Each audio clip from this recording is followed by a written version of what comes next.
আমের পিউরিটা দিয়ে দিলাম, এটা ধুয়ে তার জলটাও দিয়ে দিলাম। এটা একটা ফুটবে, ফোটার পরে আরেকটা জিনিস দেব, তখনও দেখাবো। এটা খুব স্লো আছে করতে হবে, একদম মিডিয়াম।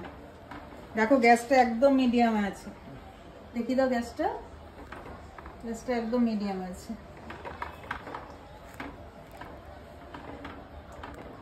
চিনি যদি দেওয়ার ইচ্ছা হয় তোমরা দিয়ে দেবে। আমার এটাতে আমুল দুধ পড়বে, আরো আমুলের গুঁড়ো দুধ পড়বে। আমটা প্রচুর মিষ্টি আছে, আমি আর মিষ্টি দেব না।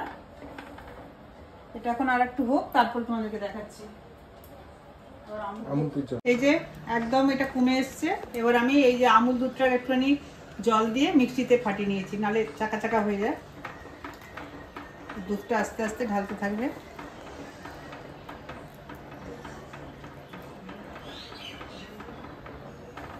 ব্যাস, আস্তে আস্তে একটু ফুটে যায়। এই সার্ভিংটা করে আমি তোমাদেরকে দেখাচ্ছি, দাঁড়াও।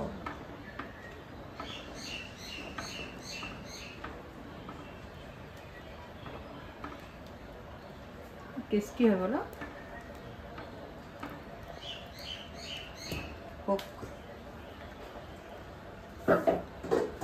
এ দিয়ে ওই গোবিন্দভোগ চাল দিয়ে আমের ফিরনি করলাম।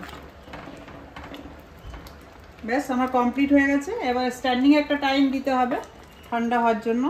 দেখেছো একদম পুরো হয়ে গেছে। একটুখানি হয়ে যাক, এবার একটা আমি একটু ঢাকা দিই।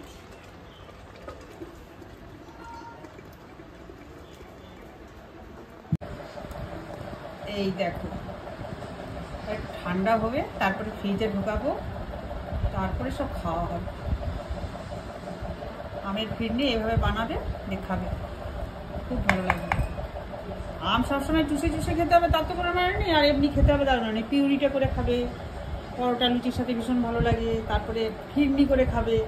আমের অনেক কিছু রেসিপি আছে, দেখাবো, 2-3টে দেখাবো, ঠিক আছে।